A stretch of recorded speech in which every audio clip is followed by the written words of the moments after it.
اعوذ باللہ من الشیطان الرجیم بسم اللہ الرحمن الرحیم والذین یؤمنون بما انزل الیک وما انزل من قبلک وبالآخرۃ هم یوقنون اولئک علی ھدی من ربہم واولئک هم المفلحون۔ ہم نے پچھلے درس میں متقین کی صفات ذکر کی ہیں کہ جن کے بارے میں قرآن مجید نے کہا ہے واضح طور پر کہ مجھ سے ہدایت وہی شخص حاصل کر سکتا ہے جو متقی ہو، تقوی دار ہو۔ تو متقین کی پہلی صفت یہ ہے الذین یؤمنون بالغیب، کہ جو غیب پر ایمان رکھتے ہیں، اس طرح پختہ ایمان ان کا غیب پر ہوتا ہے۔ وَيُقِيمُونَ الصَّلَاةَ، اور دوسری ان کی صفت یہ ہے کہ وہ نماز کو قائم کرنے والے ہیں۔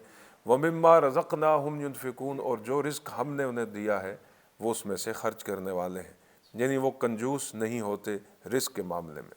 آگے صفت ہے وَالَّذِينَ يُؤْمِنُونَ بِمَا أُنزِلَ إِلَيْكَ، اور یہ وہ لوگ ہیں کہ جو ایمان رکھتے ہیں بما، اس پر، انزلہ جو نازل کیا ہم نے، الیکا طرف تیرے اے محبوب صلی اللہ علیہ وآلہ وسلم، وہ اس پر کیا کرتے ہیں؟ ایمان لاتے ہیں، یعنی قرآن مجید پر ایمان۔ قرآن پر ایمان رکھنا جو ہے متقی کے لیے ضروری ہے۔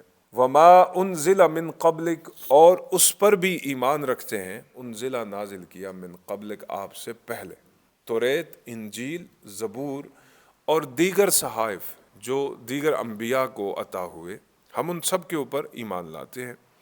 وبالآخرۃ ھم یوقنون، اور آخرت کے اوپر بھی یہ ایمان رکھتے ہیں۔ دور حاضر میں ہمارے لیے آزمائش کی جو سب سے بڑی چیز ہے نا، وہ آیت کا یہ آخری حصہ ہے، آخرت پر ایمان۔ جوں جوں انسان دنیا کے اندر زیادہ دستہ چلا جاتا ہے، دن رات دنیا کے لیے لگا رہتا ہے، اپنے مستقبل کو، فیوچر کو سیو کرنے کے لیے، تو یقین جانیے کہ یہ شیطان کا ایسا اندھا جال ہے کہ جس کے اندر انسان اس قدر دھس جاتا ہے، اس قدر دھس جاتا ہے کہ پھر وہ باہر نہیں نکل سکتا۔ اور اس کا سب سے بڑا جو نقصان ہے وہ آخرت کی یاد اور آخرت پر یقین کی کمی ہے۔ دیکھیے اللہ تعالیٰ نے دو چیزوں کے درمیان میں ہمیں رکھا ہوا ہے، ایک چیز ہے جو کچھ گزر گیا، ماضی، اور ایک چیز ہے آنے والا وقت۔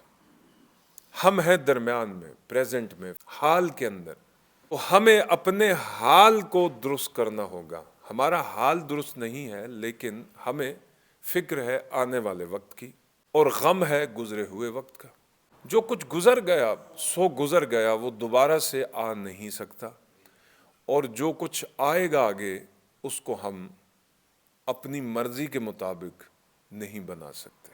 انسان کو ماضی کے گناہوں پر شرمسار ہونا چاہیے، جبکہ وہ دنیا کی نعمتوں کے نہ ملنے کی وجہ سے آئے، میں وقت ضائع کری چھڑیا، میں نے وقت ضائع کر دیا، میں نے گزرے ہوئے وقت کے اندر جو ہے نا فلاں چیز کھو دی، فلاں چیز کھو دی، میں نے یہ کام نہیں کر سکا، افسوس۔